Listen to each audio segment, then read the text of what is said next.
Fala galera, trouxe o Mão que acabou de lançar e já cheguei com todos os episódios lançados até agora, hein? E essa obra tá simplesmente incrível. Olha só, os caras estão usando chip de A pra conjurar magia, mas o brabo do Prota mete tudo na raça, sem nenhuma facilidade. E é aí que a coisa fica insana. Rolam as lutas épicas com magia de fogo, gelo, vento. É muita treta e muita adrenalina. Quero muito ver onde essa história vai parar. E vocês, o que estão achando dessa interação de A com magia? Comenta aí, manda tua opinião, porque tá muito louco, né não? Sem enrolação, partiu o recap.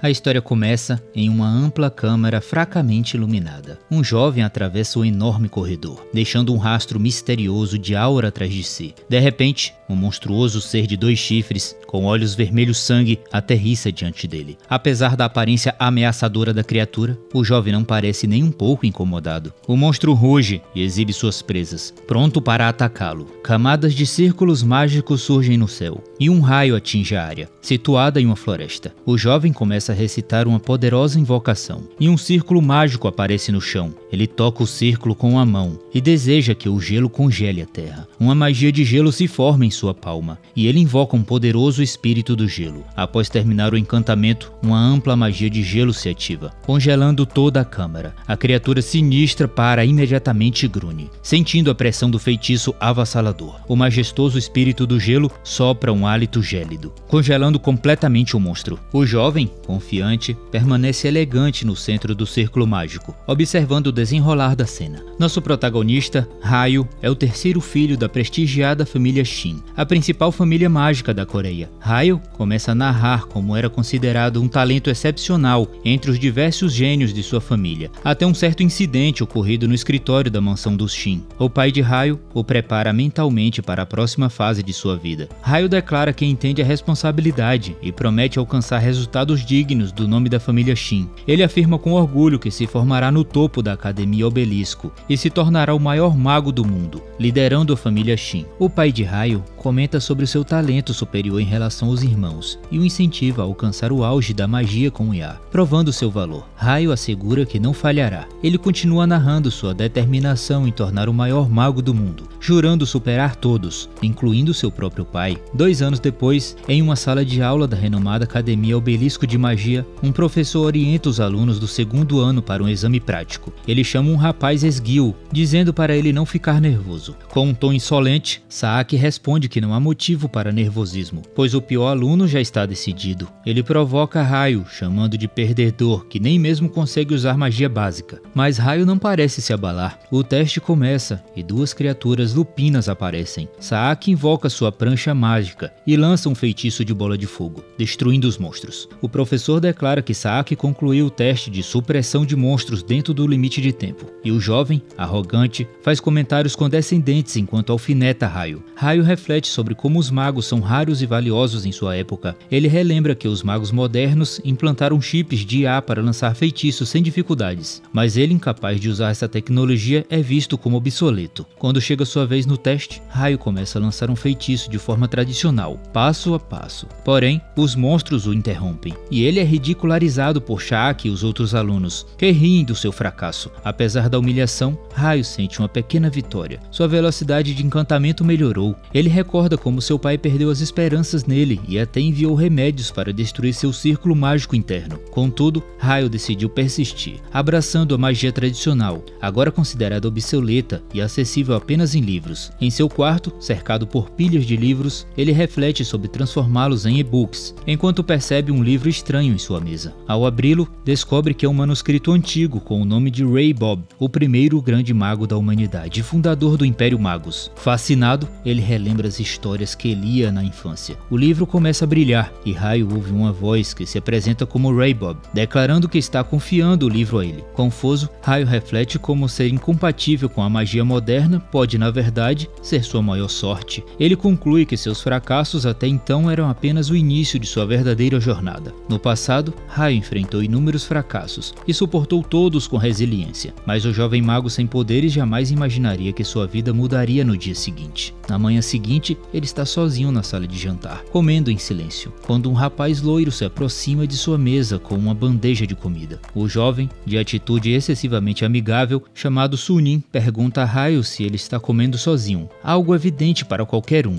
Sunim, sem cerimônia, senta-se ao lado de Ryo e faz comentários sobre sua refeição. Ryo aproveita para narrar um pouco sobre Sunim. Apesar de sua aparência despreocupada e comportamento quase bobo, ele é incrivelmente talentoso, estando entre os 10 melhores da academia. Sunim é o mago do terceiro círculo desde os 18 anos e a única pessoa que Ryo considera um amigo na academia. Em meio à conversa, Sunim pergunta se Ryo está sendo intimidado, mas o prota muda de assunto e conta sobre o estranho livro que encontrou no dia anterior. Ele explica o que aconteceu e Sunim, curioso, faz algumas perguntas. Ryo menciona que o livro foi deixado por Ray Bob, um lendário mago, para seu sucessor, mas que só pode ser usado por quem compartilha a mesma constituição mágica que ele. Sunim, intrigado, pede para abrir o livro e tentar desvendar o mistério. De volta ao dormitório estudantil da Academia Obelisco, Ryo entrega o livro a Sunim, que tenta abri-lo sem sucesso. Após ler as condições descritas na capa e tentar forçar o feitiço, Sunim conclui que pode haver um bloqueio mágico no objeto. Ele devolve o livro a Ryo, dá boa noite e sai do quarto. Depois que Sunim vai embora, Ryo pega o livro casualmente e percebe que ele abre facilmente em suas mãos. Ele vira uma página em branco e, para sua surpresa, palavras começam a surgir. É uma mensagem de Ray Bob para seu sucessor, explicando que o livro só se abriria para alguém que atendesse às condições específicas descritas na capa. Ele instrui o sucessor a destruir o círculo de mana em seu coração e criar um no cérebro antes de abrir o livro novamente. O livro se fecha sozinho e Ryo, preocupado, considera aquilo uma piada cruel, pois canalizar mana para o cérebro é um processo perigoso que pode levar à morte. Com essas dúvidas na mente, ele decide ir dormir. No dia seguinte, Ryo leva o livro para um instrutor da academia e pede que ele o examine. O instrutor analisa a capa e verifica se há algum selo mágico no objeto, mas após uma inspeção cuidadosa não encontra nada. Ele aconselha Ryo a se concentrar nos estudos em vez de alimentar rumores sobre o livro. Apesar da avaliação, Ryo começa a acreditar que o livro é real, pois nem o Sunim nem o instrutor, ambos magos habilidosos, conseguiram abri-lo. À noite, no quarto, Ryo coloca o livro no chão e encara a decisão difícil que precisa tomar. Ele tira o medicamento enviado por seu pai, que foi projetado para destruir o círculo de mana em seu coração, lembrando-se das palavras de seu pai para desistir da magia e se dedicar à teoria mágica. Ryo se recusa a ceder e engole as pílulas, preparado para arriscar tudo por sua ambição. A dor é avassaladora. Quando o círculo de mana em seu coração começa a se despedaçar, ele compara o sofrimento ao que magos experimentam em seus momentos finais. Com dificuldade, Ryo tenta lentamente canalizar a mana para seu cérebro, enfrentando uma agonia que ele acha que é a própria morte. Porém, enquanto circula a mana em sua mente, a dor gradualmente desaparece. E Ryo sente algo inédito, uma conexão profunda com a mana ao seu redor. Ele ouve vozes sussurrando em sua mente e sente como se o próprio mana estivesse abençoando. De repente, Ryo recupera os sentidos e se vê deitado no chão com o livro ao seu lado. Ele percebe que o objeto está aberto novamente, com novas palavras surgindo nas páginas. A voz que ele ouve antes retorna, parabenizando por completar o primeiro passo e revelando o nome do livro. Aidred, a entidade transcendente que falava através do livro, declara que deixará toda a sua magia para Ryo, reconhecendo-o como seu discípulo. Emocionado, Ryo sente as lágrimas escorrerem enquanto compreende que um novo capítulo de sua vida está começando. Dias depois, durante uma aula na Academia Obelisco, o professor ensina sobre magia avançada, enquanto Ryo, desatento, explora o livro Aidred. Novas entradas começam a surgir misteriosamente, e o prota é completamente cativado, imerso em sua jornada mágica. Ryo reflete sobre como está aproveitando o processo de aprendizado. Ele descobriu que Aidred continha uma vasta riqueza de conhecimento, e que nem o mana tem vontade própria. Normalmente, o mana age como uma toxina para o cérebro, pois o choque entre as vontades pode destruí-lo. No entanto, Ryo percebe que é diferente. A força de vontade do seu cérebro desbloqueia a interferência do mana, protegendo-o. Isso explica não apenas porque seu cérebro não é afetado, mas também sua resistência natural aos chips de ar, que alteram as funções cerebrais. Enquanto continua a leitura de Aidred, o professor chama a atenção da classe para falar sobre a avaliação do meio do semestre. Ele anuncia uma nova regra que foi adicionada. Estudantes que não alcançarem os próximos padrões serão expulsos. O olhar do professor se fixa em Ryo, deixando claro quem ele considera o perdedor da turma. A nova regra foi proposta pessoalmente pelo líder da família família Shin, pai de Raio. Saaki, sempre provocativo, comenta que é hora de eliminar os defeituosos, enquanto os outros alunos cochicham entre si. Raio, no entanto, apenas pensa em seu pai e segue em silêncio. Mais tarde, ao caminhar pela cidade, Raio avista um centro de treinamento de mana. Ele reflete sobre o alto custo de usar as instalações, mas decide reservar uma sessão pelo smartphone. Ao chegar, o atendente na recepção o recebe e pergunta se ele está sozinho. Após confirmar, Raio recebe o cartão de acesso para a sala 14. O atendente tenta explicar o funcionamento do dispositivo holográfico, mas Raio, já familiarizado, interrompe e segue para a sala. O atendente observa Raio se afastar. De repente, o reconhece como o nobre filho da família Shin, conhecido por ser incapaz de usar magia com IA. Dentro da sala 14, Raio começa o aquecimento, enquanto a simulação inicia o desafio dos lobos. Vários lobos monstruosos aparecem ao seu redor. Ele assume a posição para atacar com magia. Raio comenta sobre a dificuldade de enfrentar 10 monstros ao mesmo tempo, mesmo sendo de baixo nível. O tempo médio de conclusão da academia para o desafio é de 12 minutos e 33 segundos, mas ele está decidido a usar o teste como uma medida de seu progresso desde que começou a aprender magia com Aidred. Raio ativa seu novo círculo de mana, chamado Círculo Infinito. Os lobos avançam, mostrando as presas, mas Raio rapidamente invoca a água para detê-los, algo que fez com facilidade inédita. Ele se sente extasiado com seu novo poder, considerando inacreditável. Enquanto outros magos dependem exclusivamente do coração para circular a mana e usar a magia com IA, Raio agora pode canalizar a mana por todo o corpo, usando o cérebro como base. Ele agradece silenciosamente ao usar seu círculo infinito por liberar seu verdadeiro potencial mágico. Raio invoca um grande círculo mágico, ficando sem palavras diante de seu próprio poder. A voz de seu mestre ecoa em sua mente, lembrando que este é apenas o começo, e que o círculo infinito é a base do estilo da magia Bono. A sombra do mestre de Raio aparece como um guardião, explicando que a magia Bono se baseia em controlar mana através das imagens formadas em sua mente. O primeiro livro de magia no estilo Bono é chamado Intenção do Coração. Raio ativa sua primeira etapa e continua a batalha na simulação. Após uma hora, ele deixa o centro de simulação, sendo agradecido pelo atendente, que começa a limpar a sala 14. Curioso, o atendente verifica o ranking do desafio e vê que o recorde foi quebrado. Raio completou a missão em 6 minutos e 37 segundos, num tempo digno de competições internacionais. Incrédulo, o atendente, já irritado com o fim do expediente, chuta o equipamento, achando que está quebrado, pois não acredita que alguém considerado inapto conseguiria tal feito. Raio caminha para casa com Aidred em mãos e um sorriso largo no rosto. Ele sente que este é o início de uma lenda. Enquanto reflete, lembra-se de suas dificuldades para formar seu primeiro círculo no passado. A magia ensinada por Aidred é completamente diferente de tudo que ele já aprendeu antes. Ao ler uma frase no livro, ele começa a pensar em seu significado, questionando o que ela poderia revelar. Ele percebe que está perto de alcançar o entendimento, mas algo parece impedi-lo. Raio conclui que está diante de uma parede de iluminação, uma barreira invisível que limita a capacidade de um mago de atingir um novo nível de compreensão. Determinado, ele se senta em postura meditativa e foca em circular a mana por todo o corpo, inspirado pelos ensinamentos de Aidred. Após um longo tempo, ele abre os olhos e percebe que esteve circulando mana por 10 horas seguidas. Apesar do cansaço extremo, não sente que está prestes a desmaiar. Sem dormir, Raio se arruma para a escola e encontra Sunin no caminho. O amigo o cumprimenta, mas logo percebe que ele parece exausto. Com seu jeito descontraído, Sunin dá um tapa amigável nas costas de Raio, mas o prota sente a força incomum do gesto. Enquanto caminha, Raio reflete sobre como não é fácil manter a circulação de mana constante e espera se acostumar com seu novo círculo em breve. Ele relembra que alcançou o segundo círculo aos 12 anos, sendo considerado um prodígio até mesmo por seu pai. Agora, Raio pensa no próximo passo após formar seu primeiro círculo no cérebro e se pergunta qual será o caminho ideal para seu progresso. As palavras que o pai de Raio lhe disse durante seus dias como prodígio ecoam em sua mente. Quebrar a parede da iluminação é essencial para avançar na magia. A perfeição é apenas uma corrente e uma mentira nascida da arrogância humana. Com essas palavras em mente, Raio continua meditando, circulando a mana pelo corpo. Ele começa a sentir a mana como se fizesse parte de seus braços e pernas, exatamente como havia lido no Aidred. Após superar essa barreira, ele alcança a capacidade de lançar feitiços instantaneamente, sem a necessidade de encantamentos. Raio compara esse método à magia moderna com IA, que reduz os encantamentos para ativar feitiços. A magia com IA é eficiente e previsível, mas o método tradicional descrito em Aidred trata de libertar os pensamentos e permitir a criatividade. Ele testa um feitiço que ignora as fórmulas regras algorítmicas da magia convencional. A única desvantagem é seu nível ainda baixo, já que usar um feitiço tão poderoso consome muito de sua energia física, sendo ele ainda um mago de primeiro círculo. Mesmo assim, Raio se sente empolgado, sabendo que está rompendo a parede da iluminação e alcançando patamares ainda mais altos. Mais tarde, um instrutor entra na sala de aula de Raio, informando que ele tem uma visita. Curioso, Raio pergunta quem é. O instrutor responde que é seu pai.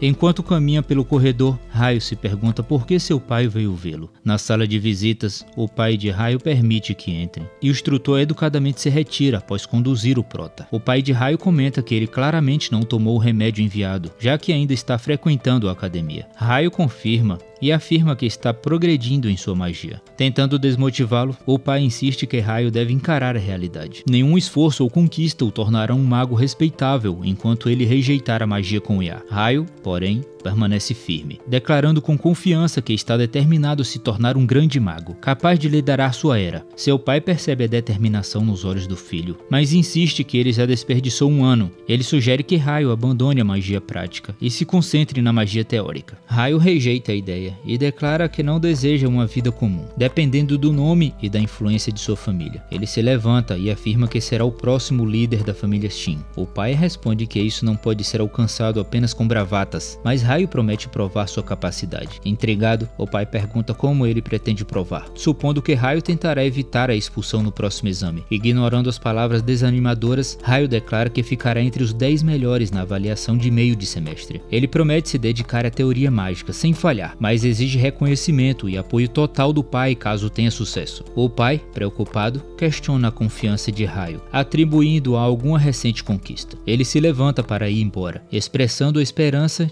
de que o progresso de Raio não seja vazio. Dias depois, um instrutor anuncia na sala de aula o método de avaliação da turma, um torneio de eliminação única, ou seja, duelos. Os estudantes murmuram, tentando adivinhar os detalhes, enquanto o instrutor explica que a avaliação terá duração de 3 dias e envolverá oitavas de final. Além disso, espectadores, incluindo representantes da Torre Mágica, que estarão presentes. Isso cria um alvoroço entre os alunos, já que a Torre Mágica, composta por 12 magos de elite mundial, é uma organização de prestígio equivalente ao poder de uma nação. Entrar na Torre Mágica é o sonho de todo estudante de magia. Raio, andando pelo corredor, percebe a empolgação geral. Sua atenção é chamada por Saaki, que o provoca, referindo-se a ele como defeituoso. Shaq, um aluno do segundo ano, informa que eles serão adversários na primeira partida de avaliação. Ele aproveita para menosprezar Raio, dizendo que está condenado. Saaki ainda declara que usará a luta para se vingar do que aconteceu 5 anos antes, quando Raio o derrotou na final do torneio júnior de magia. Desde então, Saaki passou a assediar Raio, especialmente depois de descobrir que ele não era compatível com o Iá. Saaki provoca Raio, mencionando a nova regra de expulsão, e ameaça destruí-lo antes de ele ser eliminado da academia. Raio vê isso como uma oportunidade perfeita para provar seu valor e decide usar Saaki como um trampolim para demonstrar suas habilidades. Ele responde às provocações de Saaki de maneira sarcástica, invertendo a situação e deixando furioso. A troca de farpas chama a atenção de outros estudantes, e Saaki, enfurecido, grita com Raio como um animal ferido. Calmamente, Raio lembra de como ele também era barulhento 5 anos atrás. Na ocasião em que foi derrotado, 5 anos atrás, Raio derrotou Saaki miseravelmente, apesar de toda a arrogância do rival. Relembrando essa derrota, Saaki o provoca ainda mais, zombando de seu apelido, o Mago Covarde. Ele perde o controle e agarra Raio pela gola, chamando-o de inútil defeituoso. Com calma, Raio empurra a mão de Saaki e ajusta a camisa como um verdadeiro nobre, e declara que as pessoas insignificantes como ele não conseguem entender que cair é um privilégio de quem já esteve no topo. Antes de se afastar, Raio promete a Saaki que ele se lembrará de quem é um gênio, sempre será um gênio. Saaki, consumido pela raiva, morde o dedo, tentando conter seu desejo de esmagar Raio. No dia seguinte, Raio lê um blog com uma manchete chamativa: o retorno magnífico de um gênio. Ele seca os cabelos com uma toalha e reflete sobre como esperava algo assim devido à personalidade de Saaki. Provavelmente, Saaki usou a influência de sua família para manipular um jornalista a escrever sobre ele, tentando ridicularizá-lo. Raio, no entanto, vê isso como uma oportunidade de de ouro. Quanto mais olhos estiverem voltados para ele, melhor será seu retorno triunfante. Enquanto pensa, seu smartphone toca. É uma ligação de seu pai, que imediatamente menciona o artigo. Raio tranquiliza o pai e admite que provocou a situação para atrair atenção. O pai de Raio questiona sua motivação, lembrando que ele aceitou o desafio de Raio apenas porque não havia nada a perder para a família Shin. Ele afirma que não espera que Raio vença e expressa preocupação de que o artigo traga vergonha para a família. Raio responde que, como as pessoas acreditam que ele já foi expulso da família, qualquer deslize terá um impacto mínimo. Apesar disso, seu pai insiste que o nome Shin sempre o acompanhará, independente de onde ele esteja. Raio afirma que está ciente, mas que vale a pena correr o risco pelos benefícios. Quando seu pai pergunta qual será o ganho, Raio responde com confiança: "Eu sou o ganho, o maior mago do mundo." Seu pai, sarcástico, comenta sobre as ambições grandiosas de Raio antes de encerrar a ligação, avisando para se preparar para as consequências caso falhe. No dia da avaliação de meio de semestre, a arena da Academia Obelisco está lotada. Espectadores e estudantes aguardam ansiosos. Raio se alonga discretamente, mas é interrompido por Saaki, que pergunta com sarcasmo se ele gostou do artigo. Saaki ri, afirmando que será ainda mais humilhante quando Raio perder sem sequer lançar um feitiço. Calmamente, Raio responde que será Saaki quem perderá, deixando intrigado e furioso. Saaki provoca Raio novamente, mas o prota apenas agradece ironicamente por colaborar com seus planos. Quando o árbitro apita o início da luta, Saaki imediatamente entra em ação. Ele ativa sua prancha mágica e dispara bolas de fogo contra Raio. O prota desvia com facilidade e observa que explosões mágicas são a especialidade de Saaki. Saaki então ativa a magia de terceiro círculo, criando explosões próximas a Raio. Coberto pela fumaça, Saaki começa a zombar de Raio,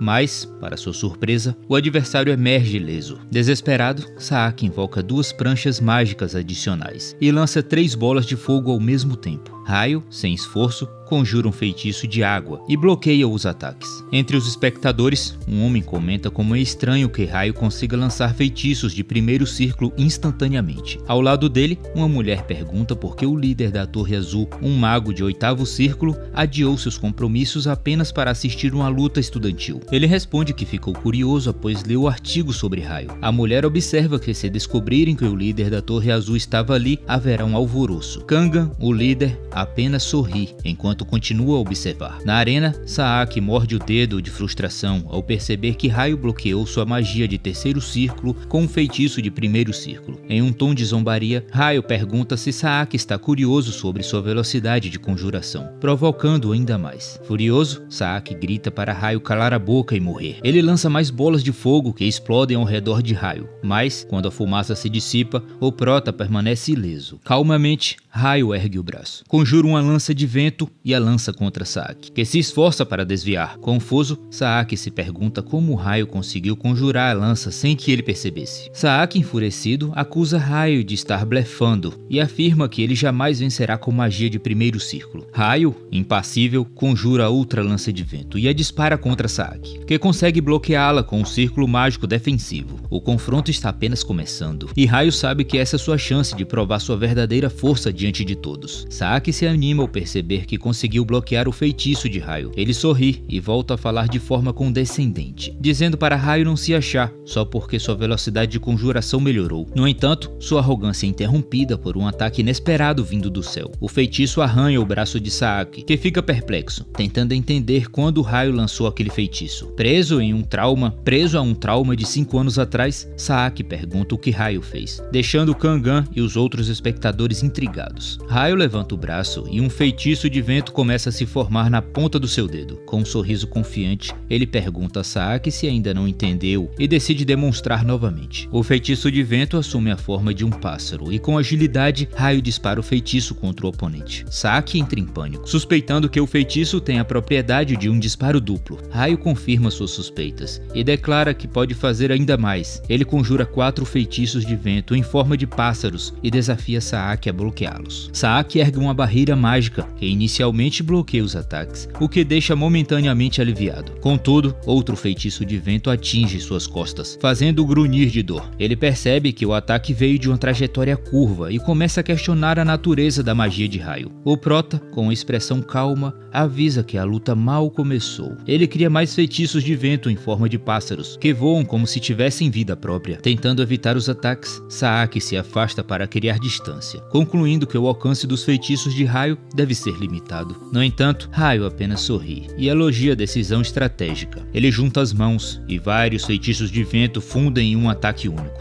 Mesmo fora do alcance esperado, o feitiço se lança contra Saaki. Na sala VIP, Kangan e sua secretária observam com espanto. Kangan comenta como o raio não apenas conjura feitiços instantaneamente, mas também altera suas trajetórias e os combina no ar, algo nunca visto antes. A secretária observa que Raio parece estar ignorando as regras da magia de código aberto. Esse tipo de magia define limites claros, como alcance máximo, velocidade e trajetória fixa, o que transforma duelos modernos em jogos de estratégia, onde a antecipação e a reação são cruciais. No entanto, a magia do estilo Bono, usada por Raio, parece desprezar essas limitações. O feitiço atinge Saaki, que cai no chão, ofegante. Ele mal consegue acreditar que está lutando contra feitiços de primeiro círculo. Raio, com uma postura confiante, declara que Saaki subestima os feitiços de primeiro círculo. Ele argumenta que algo tão simples quanto uma caneta pode derrotar alguém que já esgotou sua força com feitiços de terceiro círculo. Caminhando até Saaki, Raio se agacha com um feitiço de água na palma da mão. Saaki pergunta o que ele está tentando dizer, e Raio responde que não é necessário um feitiço grandioso para acabar com uma vida. De forma fria, Raio manipula a magia de água, forçando-o a entrar na boca de Saagi e logo cobrindo todo o seu corpo. Saaki começa a se debater, tentando desesperadamente respirar. Ignorando os engasgos do rival, Raio comenta sobre as vantagens dos uniformes de batalha, que são protegidos por uma barreira de segurança. No entanto, ele avisa que essa proteção é inútil contra o que ele está fazendo. Após algum tempo, Raio se vira para o árbitro e declara que o resultado da luta já está claro. O árbitro apita, declarando que Raio é o vencedor. Dois funcionários entram na arena para carregar Saaki, enquanto Raio sai pelo lado oposto, pensando no sabor da vitória que ele costumava sentir nos tempos de prodígio. Ele promete a si mesmo que está voltando como mago. Enquanto Kangan e sua secretária caminham por um corredor, ele relembra seus comentários durante o duelo e decide que precisa saber mais sobre Raio. Em outro lugar, Sunin parabeniza Raio pela vitória, abraçando-o com entusiasmo. Sunin, com sua atitude de gênio meio bobo, começa a descrever cada detalhe da luta como se fosse um fã. Ele expressa interesse na magia de Raio, mas o prota responde que é um segredo. Sunin, animado, coloca o braço sobre os ombros de Raio, que chama a atenção para a coletiva de imprensa que deu após o duelo. Raio sugere que Sunin assista, já que está curioso sobre sua magia. Na coletiva, Raio planeja fortalecer ainda mais sua imagem como um mago que desafia o impossível. O facilitador da coletiva pergunta a Raio sobre a magia de conjuração instantânea que ele exibiu durante o duelo. A imprensa o bombardeia com perguntas, tentando entender o segredo por trás de seus feitiços. Neste momento, Kangan chega e interrompe a festa de Raio. Ele declara que assistiu o duelo com grande interesse e coloca o braço ao redor do ombro do prota, afirmando que Raio usou um feitiço de quarto círculo chamado Memorizar. Essa magia permite preparar feitiços com antecedência e lançá-los instantaneamente. Mas Kangan explica sua limitação. Só é possível armazenar feitiços de até 3 círculos abaixo do nível do usuário. Kangan pergunta se isso está correto, e Raio, com uma expressão impassível, confirma. Ele reflete sobre como Kangan inesperadamente o livrou da necessidade de explicar a complexa magia do estilo Bono. Um dos jornalistas pergunta se Raio realmente alcançou o quarto círculo, e Kangan confirma, enquanto Raio reforça a ideia para evitar mais perguntas. A imprensa obtém o furo que queria, e a notícia sobre o prodígio que atingiu o quarto círculo tão jovem se espalha rapidamente. Comparações são feitas entre Raio e os mestres da Torre Mágica em sua juventude, e ninguém questiona a informação, já que Kangan, o líder da Torre Azul, a corroborou. Sunin, desconfiado, pergunta se Raio realmente é um mago de quarto círculo, mas logo abandona o questionamento, impressionado com a vitória. Durante a coletiva, outro jornalista questiona como Raio conseguiu ignorar as regras da magia de código aberto. Kangan tenta responder, mas Raio o interrompe, declarando que ele mesmo explicará. O protagonista, com tranquilidade, afirma que o segredo é surpreendentemente simples. Ele modificou a fórmula do feitiço. Kangan, surpreso, compara o feito a adicionar uma função de voo a um carro, algo praticamente impossível.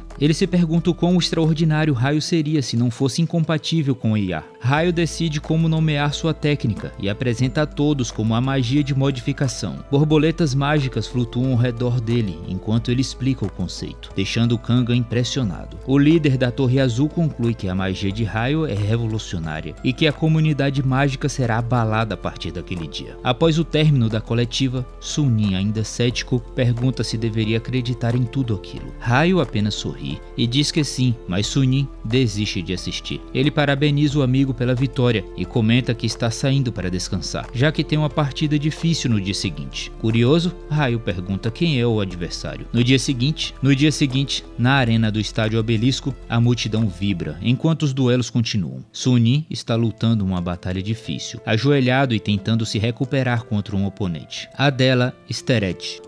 Observando da arquibancada, Raio percebe que Adela é o adversário desafiador de quem Sunim mencionou. Adela, uma jovem loira, ergue a mão e ativa um feitiço chamado Projétil de Luz Lunar. Raio reconhece a magia única de Adela e reflete sobre o seu legado. Ela é um prodígio da união da família Steret, da França, com a Casa dos Místicos, da Coreia. Na arena, um grande círculo mágico aparece sobre os pés de Adela, enquanto ela ativa a misteriosa magia com o elemento lunar da Casa dos Místicos. Sunim, ainda incapaz de se levantar, tenta bloquear o feitiço com uma barreira, mas esta é facilmente destruída. O feitiço derruba Sunim e o árbitro declara Adela vencedora. A multidão enlouquece, mas Raio permanece calmo, analisando o feitiço de Adela, que combina luz e escuridão, e é chamado de Luz da Lua Brilhante. Ele narra como magias secretas como essa não são registradas nas regras da magia de código aberto, escapando de limites predefinidos como alcance, poder ou trajetórias. Enquanto Raio reflete, Adela o encara, deixando-o intrigado. Mais tarde, ele entrega uma bebida energética para Sunim, que lamenta sua má sorte por enfrentar Adela. Raio dá um tapinha no ombro do amigo e o tranquiliza. Adela, observando a distância, caminha até ele e comenta sobre o bom duelo que tiveram. Sunim, envergonhado, agradece,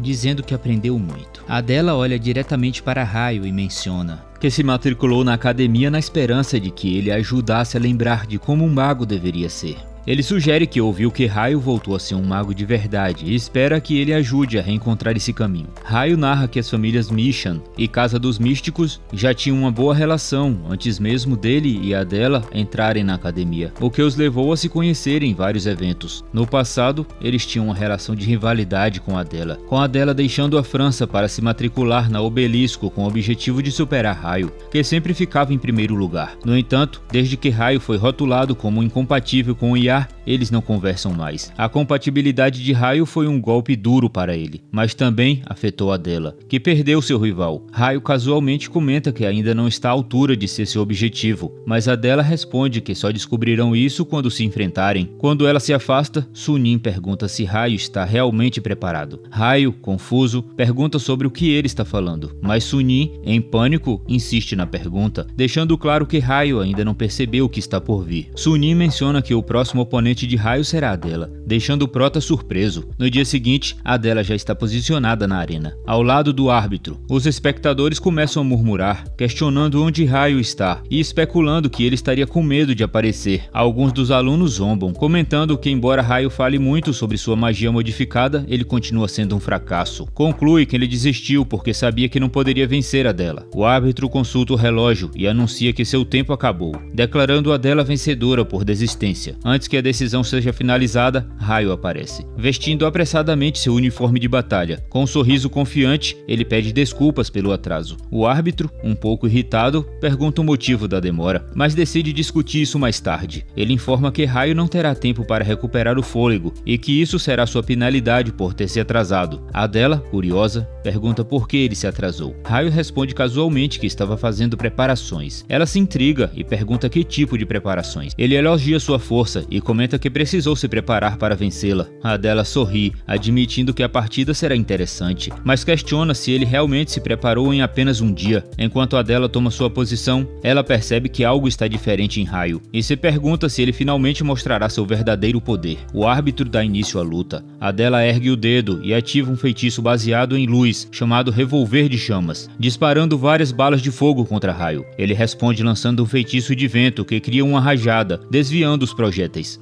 Adela então conjura uma agulha de terra, fazendo grandes agulhas emergirem do chão e avançarem em direção a Raio, que salta para evitá-las. Aproveitando que ele está no ar e aparentemente indefeso, Adela ativa um círculo mágico gigante atrás de si, lançando o feitiço de impacto de flecha. Raio, ainda no ar, percebe que o feitiço é praticamente impossível de desviar, considerando isso apenas um conceito geral. Para surpresa de todos, Raio ativa uma barreira defensiva em pleno ar e a usa como sua plataforma para se equilibrar. Os espectadores ficam boquiabertos, comentando sobre o feito aparentemente impossível. Adela, chocada, pergunta o que está acontecendo e percebe que ele inverteu a barreira, usando-a como suporte. Ela reconhece que Raio manteve sua peculiar habilidade de magia única. Raio, equilibrado no ar, reflete sobre como precisará usar todos os seus recursos para enfrentar a magia lunar secreta da Casa dos Místicos. Ele decide trazer o sol para a batalha. A luz forte do sol começa a atrapalhar Adela, que usa a mão como sombra para tentar enxergar Raio. Ela sente que um ataque está prestes a acontecer e rapidamente conjura uma grande barreira protetora. Raio salta de sua barreira no ar e ativa um feitiço de lâmina de vento, atingindo a barreira de Adela. Observando que Raio usou um feitiço de primeiro círculo contra sua barreira de terceiro círculo, Adela conclui que ele está sendo cauteloso. Após o ataque, Raio faz um salto mortal para trás e aterrissa no chão. Adela percebe uma abertura e tenta ativar um feitiço ofensivo, mas é interrompida por um vínculo terrestre, um feitiço furtivo que prende sua perna. Surpresa, ela deduz que ele lançou o feitiço no momento que aterrissou. Raio, aproveitando a vantagem, corre para o lado desprotegido de Adela e conjura um míssil de água. Adela rapidamente destrói o feitiço que a prende e usa sua barreira para bloquear as investidas de Raio, que transforma as bolas de água em formas de golfinho. Apesar da ofensiva, Adela conclui que pode lidar com ele. Confiante, Adela se lembra da explicação de Kangan sobre a habilidade de memorizar de Raio, presumindo que ele só pode usar esses feitiços de primeiro círculo. Contudo, um feitiço de vento de forma de pássaro atinge o chão atrás dela, vindo de um ângulo inesperado. Surpresa, ela percebe que Raio escondeu o feitiço no brilho do sol durante a batalha. O impacto a derruba e Adela, no chão, olha para Raio, que permanece intocado. Ele pergunta com um sorriso sarcástico se ela esqueceu com quem estava lutando. Na sala VIP, a secretária de Kangan comenta sobre os instintos de batalha de Raio, dizendo que são além da imaginação. Kangan elogia o planejamento meticuloso de Raio, explicando cada movimento e como todos os passos foram conectados para esconder o feitiço do vento. Ele chama Raio de um grande mago de primeiro círculo. Enquanto isso, o pai de Raio assiste em silêncio e interrompe Kangan, dizendo que no fim das contas ainda é magia de primeiro círculo. Inhayak observa a batalha com atenção, comentando com Kangan que Raio, mesmo com uma posição vantajosa, não consegue aplicar um golpe final. Ele também observa que Adela ainda não usou uma magia específica, o que indica que a luta ainda está longe de terminar. Adela reconhece a habilidade de Raio, declarando que isso faz lembrar de suas rivalidades passadas. Ela promete enfrentá-lo com toda a sua força. Adela começa a ativar sua magia, e Raio percebe que chegou o momento de enfrentar a lendária magia oculta do elemento lunar da Casa dos Místicos, conhecida como Halo. Adela levanta a mão e assume uma postura imponente e coloca sua outra mão sobre o peito, elogiando Raio por sua performance que trouxe memórias do passado. Com determinação, ela ativa o feitiço. Uma rajada de magia emana de Adela, e Raio observa enquanto ela conjura um poderoso halo. Um grande círculo mágico aparece no céu, cercado por pequenos círculos que flutuam em sua órbita. A pressão gerada pela magia começa a rachar o chão ao redor de ambos os combatentes. De repente, pilares de luz irrompem do círculo mágico no céu, atingindo a arena de forma inescapável. Na sala VIP, Inhayak começa a se levantar, dizendo a Kangan que a batalha terminou. Kangan, intrigado, pergunta se ele realmente está saindo. Inhayak responde que não há mais razão para assistir. No entanto, antes que ele possa completar sua frase, algo chama sua atenção de volta à arena. Kangan, sua secretária e os outros espectadores ficam chocados ao ver Raio ativar um novo feitiço. Atrás de Raio surge um grande círculo mágico, enquanto ele lança um feitiço de fogo chamado Vulcão de Chamas. Adela observa com surpresa que parece que é um feitiço de segundo círculo. Raio sorri como um maníaco obcecado por batalhas e lembra a Adela das preparações que mencionou anteriormente. Adela, confusa, comenta que, segundo a explicação de Kangan na conferência de imprensa, Raio só poderia ser capaz de usar feitiços de primeiro círculo. Ela pergunta se ele alcançou o quinto círculo, mas Raio apenas mantém seu sorriso confiante. O prota começa a narrar os eventos da noite anterior. No dormitório da Academia Obelisco, obelisco, ele estava sentado na cama, segurando Aidred e refletindo sobre como poderia derrotar a Adela. Ele sabia que não venceria usando apenas feitiços de primeiro círculo. Ao abrir o livro, Raio percebeu que seu estilo de luta não combinava com a natureza furtiva de magias secretas. Determinado a superar a Adela, ele se deparou com uma nova página no Aidred. As instruções pediam para ele canalizar sua energia do círculo mágico da página, prometendo levá-lo a um novo reino. Sem hesitar, Raio colocou a mão sobre o círculo e transferiu seu poder. O brilho intenso o envolveu, sugando para dentro do livro. Raio acordou em uma espécie de biblioteca mágica e foi recebido por uma figura chamada Alpha, uma guia que gerencia a primeira página do julgamento. Alpha explicou que Raio estava dentro do livro e que o julgamento testaria o seu Simin, a conexão com a magia. Estava totalmente realizado. Se ele passasse no teste, teria acesso à magia de segundo círculo. O desafio era purificar um cristal mágico chamado Monólito Elemental, uma gema incompleta com 4 atributos de mana misturados de forma irregular. Raio percebeu que a tarefa seria incrivelmente desafiadora, mas estava decidido a vencê-la. Com confiança, Raio pediu para começar o julgamento. Alpha desapareceu em partículas de luz, enquanto uma voz familiar, a de seu mestre, começou a explicar o desafio. Raio segurou o monólito e ouviu atentamente as instruções, determinado a usar esse novo poder contra Adela. Raio encara o delicado monólito elemental, ciente de que precisará manipular a mana com extrema precisão para completar a tarefa. O Gen contém 4 tipos de mana, em um estado caótico, e Raio compara o desafio a separar areia, sal, açúcar e pimenta de uma mistura, algo incrivelmente difícil. Ele conclui que a tarefa exige maestria na técnica da intenção do coração, e se motiva para começar a purificação da gema. Concentrado, Raio alinha a mana dentro do cristal e fecha os olhos, tentando manter o foco. No entanto, sua concentração falha, e a gema libera uma onda de choque, jogando-o contra a estante da biblioteca. Ao se levantar, Raio percebe que o impacto foi um aviso causado por sua instabilidade com mana. Pensando na dificuldade da tarefa, ele tem uma ideia e decide tentar quantas vezes for necessário. Com um sorriso determinado, ele começa novamente. Raio repete o processo inúmeras vezes, sendo continuamente repelido pelos erros mínimos em sua concentração. Horas passam sem que ele perceba, até que finalmente ele consegue separar os 4 tipos de mana dentro do monólito elemental. Uma voz familiar, a do seu mestre, o parabeniza por completar o teste, chamando de sucessor. Raio sente um orgulho profundo, enquanto o mestre declara que ele dominou a intenção do coração. Como recompensa, o livro Aidred é atualizado com a técnica para criar o segundo círculo de ressonância. De volta ao dormitório da Academia Obelisco, Raio desperta em sua cama, percebendo que retornou ao mundo real. Ele abre o livro e vê a atualização, o método para tecer o segundo círculo. Decidido, Raio promete dominar a técnica antes de sua próxima luta. Na arena, Adela ativa seu poderoso feitiço Halo. Pilares de luz cobrem o campo de batalha, suprimindo completamente Raio. Do lado de fora, Sunin, que torce por Raio, suspira desanimado, acreditando que tudo acabou. Adela joga o cabelo para trás e declara que o duelo está encerrado, refletindo sobre como Raio ficou mais forte em tão pouco tempo, mas ainda assim julgando que o gênio que conheceu em seus dias de glória já não existe mais. De repente, Adélia percebe algo estranho. Ao ouvir um som incomum, ela se vira apressadamente e testemunha Raio ativando o segundo círculo de ressonância. Seus olhos brilham em vermelho, enquanto ele lança o feitiço de escuridão cega. Um grande círculo mágico vermelho aparece atrás de Raio, enquanto ele manipula chamas normais em uma mão e chamas negras na outra. Ele luta para mesclar os 2 círculos do infinito, e grandes mãos mágicas emergem de seu círculo, refletindo seu esforço. Do camarote VIP, Inhayak e Kangan observam com concentração total. Sunin e os outros estudantes ficam boquiabertos com a cena surreal. Adela, incrédula, tenta entender o que está acontecendo. As grandes mãos mágicas puxam os pilares de luz, criando um espaço para Raio contra-atacar. Aproveitando a brecha, ele lança o feitiço Vulcão de Chamas contra a atônita Adela. Adela tenta conjurar uma defesa, mas Raio utiliza a primeira versão de ressonância para materializar uma metralhadora mágica. O ataque contínuo da metralhadora atinge Adélia com força, deixando-a sem alternativas. Mesmo sob pressão, Adela sorri, admitindo que o Raio que conheceu está de volta. Antes de perder a consciência, ela murmura que ele deve se tornar seu objetivo novamente. O feitiço termina e a arena fica em silêncio. Adela desaba no chão, inconsciente, enquanto Raio cai de joelhos, exausto. O árbitro declara Raio vencedor. No camarote, Inhayak se levanta para sair. Kangan pergunta se ele já está indo, e Inhayak, com um sorriso enigmático, responde que tem outros compromissos. Kangan, observando Raio comemorando sua vitória, comenta consigo mesmo sobre a falta de sinceridade de Inhayak. Mais tarde, Raio tira o uniforme de batalha e reflete sobre o duelo. Ele pensa em como conseguir conseguiu neutralizar a magia lunar da família de Adela, usando magia negra amplificada com ressonância de círculo da intenção do coração. Ele analisa a estrutura mágica do atributo lunar, que combina o alcance da magia de luz com a potência da magia negra. Ajustando a intensidade dos elementos sombrios, Raio conclui que a magia secreta da Casa dos Místicos é extremamente difícil de dominar, e reconhece que só conseguiu enfrentá-la devido à sua experiência no julgamento do monólito elemental, que refinou suas habilidades de controle de mana. Enquanto pensa, ele percebe murmúrios ao seu redor. Levanta a cabeça e vê Kangan, mestre da Torre Azul, caminhando em sua direção como uma celebridade. Kangan cumprimenta Raio, que rapidamente se levanta para responder. O mago elogia o duelo, educadamente pede para conversar em particular. Os dois se sentam em uma sala reservada e Kangan se desculpa por incomodá-lo, reconhecendo que Raio deve estar cansado. Ele ajusta os óculos e vai direto ao ponto. Deseja fazer algumas perguntas importantes. Kangan pergunta diretamente se Raio alcançou o quinto círculo. O prota permanece em silêncio por um momento, lembrando que usou magia de segundo círculo durante o duelo. Ele conclui que o mestre da Torre Azul acredita que ele utilizou o feitiço Memorizar, uma técnica que permite armazenar feitiços de até 3 níveis abaixo do círculo atual. Raio decide esclarecer que não é um mago de quinto círculo, dissipando as suspeitas de Kangan. O rosto de Kangan se ilumina com a curiosidade e ele pergunta como Raio conseguiu usar magia de segundo círculo. Com humor, Raio sugere que talvez tenha usado magia de transformação, uma referência à magia de modificação que mencionou na coletiva de imprensa. Lembrando-se do que ele disse anteriormente, Raio confirma essa versão, sorrindo de forma estranha ao imaginar a comoção que seria causada se as notícias o proclamassem como mago de quinto círculo aos 18 anos. Sabendo que usar feitiços de círculos mais altos poderiam trazer problemas no futuro, Raio decide sustentar a história da magia de transformação. Kangan elogia a magia de transformação, intrigado, e pergunta como ela está relacionada à magia de segundo círculo. Observando atentamente cada movimento de Raio, Kangan ouve enquanto o protagonista coloca a mão no peito e afirma ter aprimorado a magia Memorizar. Surpreso, Kangan afirma que essa é uma abordagem inovadora, elogiando a habilidade de Raio em superar as limitações conhecidas do feitiço. Ele coloca a mão no ombro do prota, mas Raio percebe algo estranho. Os olhos de Kangan brilham em vermelho enquanto ele examina a mana de Raio. Kangan conclui que não vê os sinais característicos de um mago de quinto círculo no corpo de Raio. Ao segurar a mão de Raio, ele confirma que o jovem ainda não alcançou esse nível, o que dissipa suas suspeitas. Com um sorriso aliviado, Kangan promete explicar tudo aos jornalistas. Após sua saída, Raio reflete sobre os olhos de jade vermelha de Kangan, conhecidos por serem uma das mais poderosas magias de detecção do mundo, capazes de penetrar na essência da mana. Ele conclui que teve sorte por não ser descoberto, jurando manter o estilo Bono como seu maior segredo. Mais tarde, na Arena Obelisco,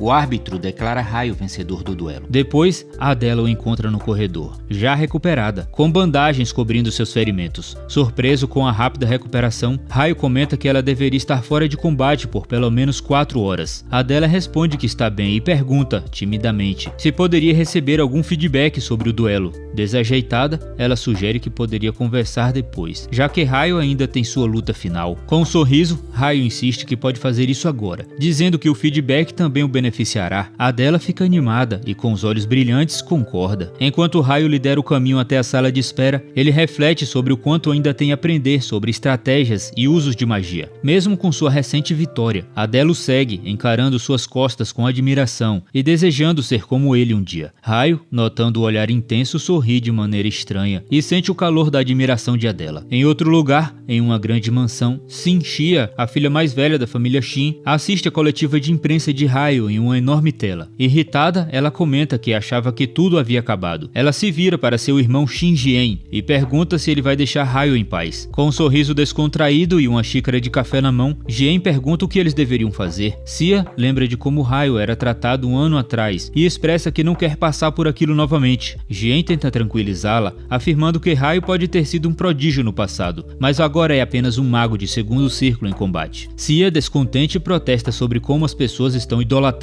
Raio após uma recente vitória. Jien, com tom calmo, explica que todos os oponentes de Raio até agora eram magos de terceiro círculo, sugerindo que como um mago de quarto círculo, ele deveria vencê-lo facilmente. Ele critica a incompatibilidade de Raio com a magia de A, chamando isso de uma falha fatal, e acusa Raio de usar truques e magias proibidas para se destacar. Conclui que mesmo assim, Raio é ainda inferior a magos típicos de quarto círculo. Xia concorda de má vontade, mas pergunta o que acontecerá se Raio se se tornar uma ameaça ao próximo líder da família. Jian, com um sorriso despreocupado, afirma que será tarde demais para lidar com ele quando isso acontecer, mas ao derrubar sua xícara de café, demonstra uma ponta de tensão. Mais tarde, no início da noite, 2 competidores estão de pé na arena destruída, prontos para o confronto final. O árbitro se prepara para anunciar o início do último duelo. Um deles cai no chão, inconsciente, e o árbitro declara o fim da partida. Ele proclama Ryo como campeão das segundas provas intermediárias. A multidão entra em êxtase e os estudantes gritam que o prodígio retornou. Alguns alunos elogiam a família Shin, enquanto outros comentam sobre a incrível magia proibida de Ryo, capaz de superar a magia de Ia. O homem da hora acena para os espectadores com um sorriso longo no rosto. Sunin grita que Ryo é incrível e corre em sua direção. Ele agarra os ombros de Ryo e diz com entusiasmo que todos estão finalmente reconhecendo suas habilidades. O prota tenta acalmar o amigo eufórico, enquanto alguns estudantes, escondidos nas sombras, murmuram coisas negativas sobre ele, afirmando que Ryo não seria nada sem sua magia proibida. O professor da turma de Ryo sobe ao palco para parabenizar o prota e diz orgulhoso que tem muito orgulho dele. No entanto, ele é interrompido por Sunin, que pede ao professor uma comemoração especial pela vitória. O professor sorri e responde que planeja oferecer uma recompensa para todos. Sunin celebra, vibrando de felicidade, mas Ryo se desculpa, explicando que não poderá ir porque tem um compromisso importante. Sunin tenta convencê-lo a ficar, insistindo que não pode haver uma festa sem convidado de honra. Mesmo assim, Ryo se desculpa novamente e enfatiza que é algo realmente urgente. Sunin fica arrasado, enquanto observa Ryo se afastar, mas o professor o consola com um tapinha no ombro. Ryo, por sua vez, pensa na promessa importante que precisa cumprir. Ao sair, ele vê um carro estacionado e o motorista aguardando. O motorista o sauda, referindo-se a ele como o filho mais novo, e informa que o chefe da família está esperando por ele. Ele promete escoltar Ryo até a residência principal. Mais tarde, já à noite, o prota se encontra parado diante da entrada da mansão e reflete sobre o fato de que já se passou um ano. Ele narra como tem vivido nos dormitórios da Academia Obelisco desde que rompeu com seu pai frio, após descobrirem sua incompatibilidade com a magia de Ia. Desde então, ele não pisava na casa da família. Ao entrar na mansão, Ryo percebe que nada mudou. Ele caminha até uma porta específica, o escritório do seu pai. Cerrando os punhos, ele pensa em como finalmente conseguiu retornar. Após bater a porta, ele ouve a voz fria do pai, autorizando sua entrada. Ryo entra, faz uma reverência e diz que já faz muito tempo desde a última vez que se viram. Encarando o homem em sua frente, seu pai, Inhayaki, o encara com um olhar severo e manda que ele se sente. O prota se acomoda em frente à mesa de Inhayaki, pronto para a conversa. O pai inicia o diálogo, relembrando que costumava considerar Ryo um fracasso. Ele menciona o fato de que sua velocidade de conjuração era 20 vezes mais lenta que a média e que seus feitiços desapareciam se perdesse o foco. Caminhando até onde Ryo está sentado, Inhayaki continua, comentando que ele era incapaz de lançar múltiplos feitiços simultaneamente. Um exemplo claro de alguém inútil e incompatível. Inhayaki então repousa a mão no encosto da cadeira de Ryo e lembra que no passado sugeriram que ele migrasse para a magia de ar, devido ao talento excepcional de Ryo. Inhayaki afirma que não tem grandes expectativas para a nova tentativa do filho, chamando-o de movimento desesperado de alguém encurralado. O prota responde que entende. Inhayaki menciona um artigo publicado pela Big Sock, que ele considerou uma boa oportunidade para Ryo cair em si após uma derrota esmagadora. Contudo, ele admite que Ryo surpreendeu completamente suas expectativas ao superar a incompatibilidade e criar magia de transformação. Com um sorriso irônico, Inhayaki reconhece que Ryo venceu a aposta e diz que seu desempenho em combate é digno de um verdadeiro mago. O rosto do prota se ilumina e ele se levanta para agradecer ao pai pela avaliação positiva. Inhayaki então anuncia que a família oferecerá total apoio a Ryo a partir daquele momento e pergunta o que ele precisa para prosseguir com seus estudos de magia. Além disso, ele permite que Ryo retorne à família Shin como um herdeiro legítimo da linhagem Shin. Inhayaki reforça que espera que ele sirva a família com excelência e Ryo sorri em resposta. Contudo, o pai faz uma última advertência. Ele caminha até o filho, coloca a mão em sua testa e avisa que destruirá pessoalmente seus círculos mágicos caso ele perceba que Ryo está estagnado ou regredindo. Ryo pensa na aura intimidadora de seu pai, o que não é surpreendente, já que Inhayaki é um mago de 8 círculos. Cerrando os punhos, ele diz a si mesmo que está com medo, mas que esta é sua última chance. Ryo aceita calmamente as ameaças do pai. Inhayaki retorna ao seu assento e pergunta qual é o objetivo de Ryo. Confuso, o jovem questiona o que ele quer dizer, e Inhayaki traz à tona o antigo desejo de Ryo de se tornar o líder da família Shin. O patriarca menciona os nomes dos 4 irmãos de Ryo,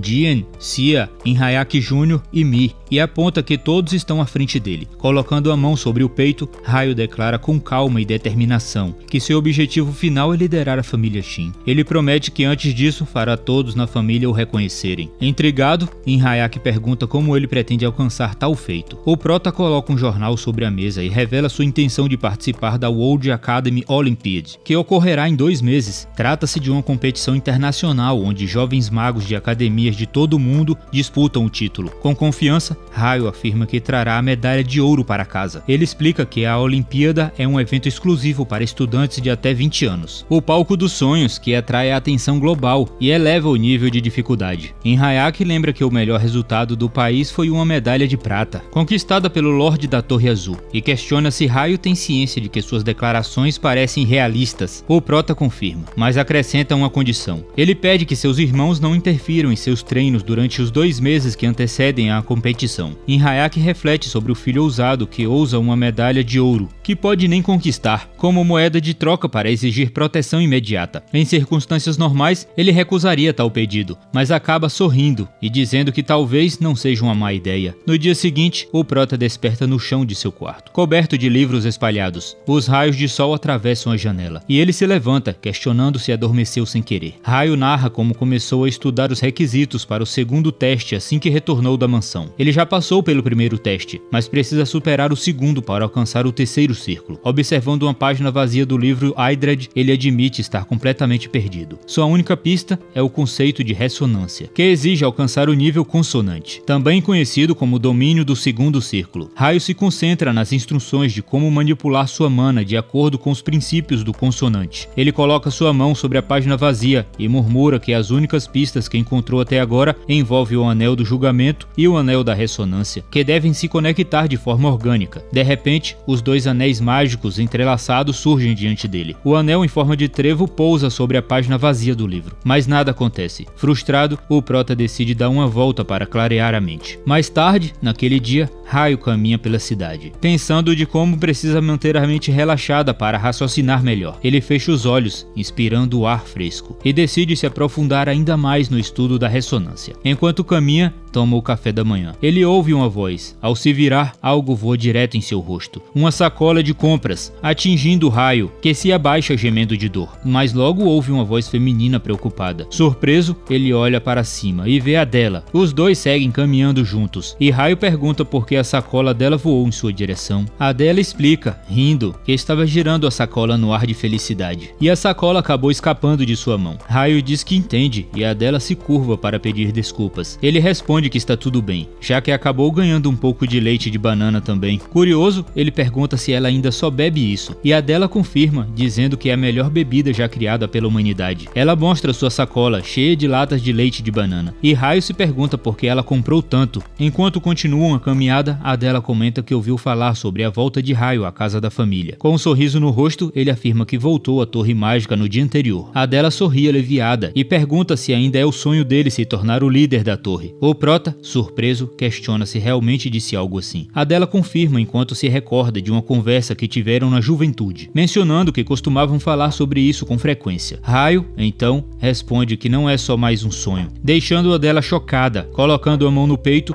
ela pergunta se ele está desistindo de encarar a realidade. Em seguida, comenta que será difícil para ele se tornar o líder da torre, devido à forte competição com seus irmãos mais influentes. Raio, intrigado, questiona do que ela está falando e declara que seu verdadeiro sonho é se tornar o mestre da magia, alcançar o ápice de todos os magos e torres mágicas. A dela o encara atônita, enquanto ele revela sua ambição. Ele reflete por um momento e comenta que é um objetivo extraordinário, algo verdadeiramente inimaginável. Sorrindo, ela admite que é algo intenso demais para ela, como alguém que o segue de perto. Na residência da Torre Mágica, à noite, Cia rói as unhas, irritada por seu irmão Jen. Ela pergunta se ele não está minimamente preocupado. Jen responde calmamente que o pai deles devem ter seus motivos e demonstra surpresa com a condição que lhes foi imposta. Na sala de estudos, Jen pergunta a seu pai por que os chamou. In-Hayaki, conhecendo bem as personalidades dos dois, afirma que tem uma ordem. Eles não devem interferir com Raio por 2 meses. Ambos ficam surpresos. Cia protesta em voz alta, pedindo explicações, mas Jen faz um gesto com a mão, pedindo que ela se acalme. Sereno, ele pede ao pai uma razão para aquilo. Hayaki explica que Raio retornou recentemente à Torre Mágica e ainda é um menor de idade. Menciona menciona também o hiato de um ano em que o irmão esteve afastado da família e justifica que é necessário dar a ele o tempo para se adaptar. Ele acrescenta que sabe que ambos estão observando o raio de perto, considerando a disputa pela liderança da família. Jen diz que compreende e pergunta se o pai tem mais alguma coisa a dizer. Hayaki nega e dispensa para descansarem, pois devem estar cansados. Após o flashback, Sia encara Jin e pergunta por que ele saiu sem dizer nada. Seu rosto demonstra preocupação ao olhar para o irmão, que exala uma aura ameaçadora e responde que não pode aceitar aquilo. Ele reflete sobre como Mi e Junior não estão interessados na disputa pelo cargo de líder, o que explica por que não foram chamados para a reunião. No entanto, Jen questiona por que devem deixar Ryo em paz por causa de um simples hiato. Ele se lembra de que o pai deles normalmente diria que uma ausência de um ano era suficiente para desqualificá-lo como herdeiro. Jen menciona também a lei da proteção, que se aplica apenas até os 16 anos, antes da impressão mágica. Como o Ryo já tem 17, ele não entende a decisão do pai. Sia especula que o pai já tem escolhido Ryo como herdeiro, mas Jen descarta a possibilidade, afirmando que Ryo ainda não mostrou resultados suficientes. Sia, então, questiona o porquê. Jen considera a chance de o pai ter visto algum potencial, ou está interessado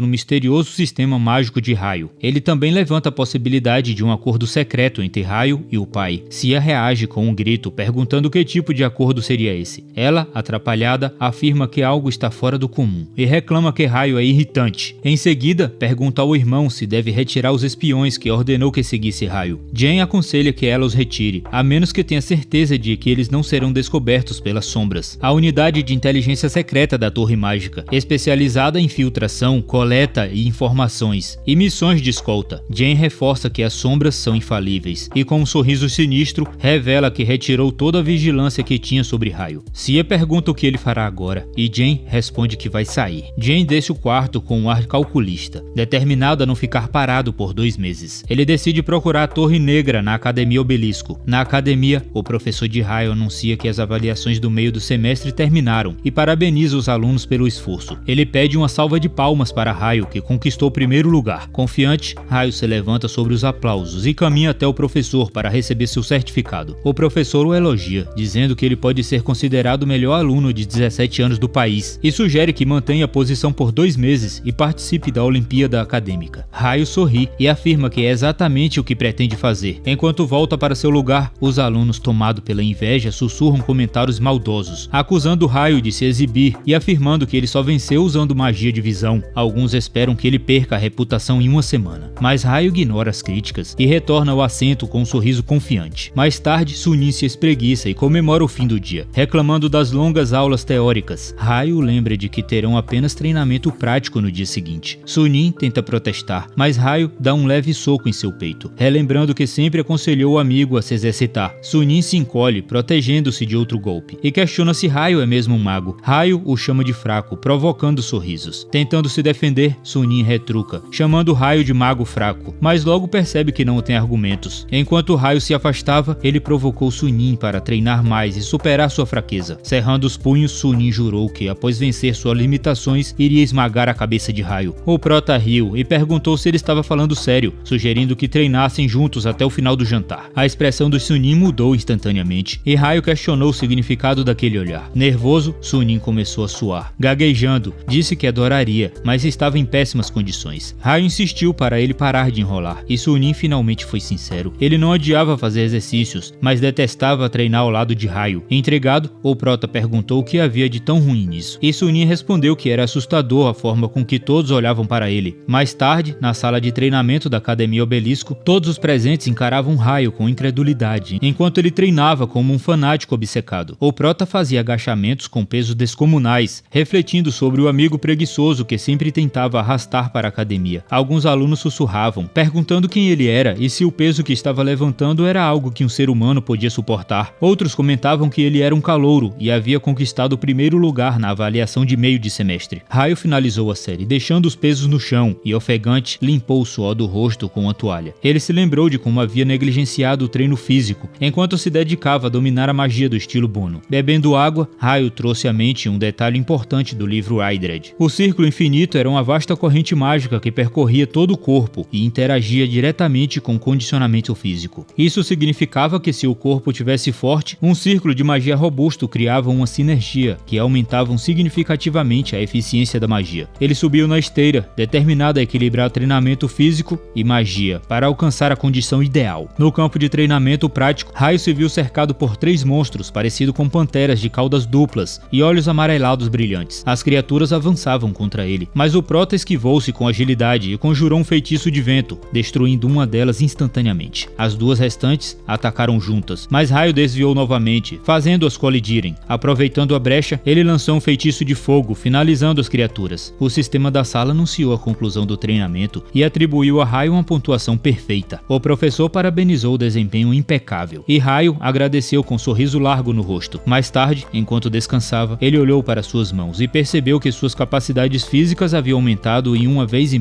graças ao círculo infinito. Ele imaginou quanto poderia melhorar ao alcançar o 3º círculo e concluiu que precisava aprimorar ainda mais aquela técnica. Fechando os olhos, Raio concentrou-se nos anéis de vontade e ressonância, tentando fazer a mana circular por todo o corpo. Ajustou a frequência de vibração e a velocidade de rotação de cada anel, aumentando a pureza da mana. No entanto, após algum tempo, perdeu o foco. Frustrado, ele abriu os olhos e refletiu sobre como sempre ficava travado nos 99% da taxa. Mesmo com tentativas incansáveis, o último 1% teimava em não se mover. Cerrando os punhos, Raio se motivou, prometendo a si mesmo que dominaria o nível do seu círculo, não importa o quão difícil fosse. Mais tarde, Raio corria pelas ruas com um fone de ouvido, enquanto notou um soco vindo em sua direção. Desviando rapidamente, ele perguntou quem estava ali, e viu Saaki, usando um moletom com capuz e uma máscara. Saaki tentou acertá-lo novamente, mas Raio desviou com facilidade. Tirando a máscara, Saaki o provocou, dizendo que ele era bom em fugir, como um rato. Calmamente, Raio recolheu os fones que haviam caído e perguntou por que ele não havia ido para casa no fim de semana. Com um olhar de desprezo e um sorriso debochado, Raio comentou que provavelmente Saaki não tinha ido porque não podia. Ele questionou se Saaki estava de castigo. Tremendo de raiva, Saaki ordenou que ele se calasse, mas Raio continuou a provocá-lo, mencionando de como ele usava a influência da família sem conseguir obter resultados. Recordando a derrota humilhante de Saaki, Raio perguntou se ele o estava importunando porque não tinha onde ir. Explodindo de fúria, Saaki ativou a magia e avançou contra Raio, com os punhos em chamas. O Prota, entretanto, desviou com destreza. Agarrou o braço de Saaki e derrubou com a eficiência de um agente policial. Prendendo Saaki no chão, Raio comentou que era uma ótima oportunidade. Pouco depois, a polícia chegou ao local. Enquanto os policiais o prendiam, Saaki gritava que iria matar Raio. Ele se debatia, mas os agentes ordenaram que ele se acalmasse. Raio explicou a um dos oficiais que ele precisou conter Saaki, pois ele havia atacado com magia. Garantiu que tudo estava registrado nas câmeras de segurança próxima. O oficial agradeceu, dizendo que discutiriam os detalhes no dia seguinte, na academia, e pediu a Raio que voltasse ao dormitório, pois já estava tarde, enquanto Saaki era colocado na viatura. Raio desejou, com sarcasmo, que ele continuasse agindo daquela maneira. No dia seguinte, na Academia Obelisco, os alunos se reuniram em frente ao quadro de anúncios, comentando sobre a situação de Saaki. Na detenção, os alunos comentaram sobre como Saaki usou a magia nas ruas durante a noite. O comunicado oficial informa que ele recebeu 10 pontos de penalidade por sua infração. Muitos estudantes questionaram a leveza da punição, já que normalmente a situação seria motivo de expulsão. Enquanto passa pelo local, Raio observa a cena e reflete sobre como o castigo brando era esperado, resultado da intervenção imediata da família Baek. Essa família emergente tem feito doações generosas à academia em busca de um título nobre, e Raio conclui que foi por isso que a instituição não pôde punir Saaki de forma mais severa. Ao se afastar, ele se pergunta se Saaki está sendo repreendido naquele exato momento. Em um corredor vazio, Saaki atende uma ligação. Do outro lado, seu pai, furioso, pergunta se ele enlouqueceu. Saaki se desculpa, mas seu pai, irritado, o repreende, dizendo que havia mandado ele se manter-se discreto até a formatura. É tão difícil assim?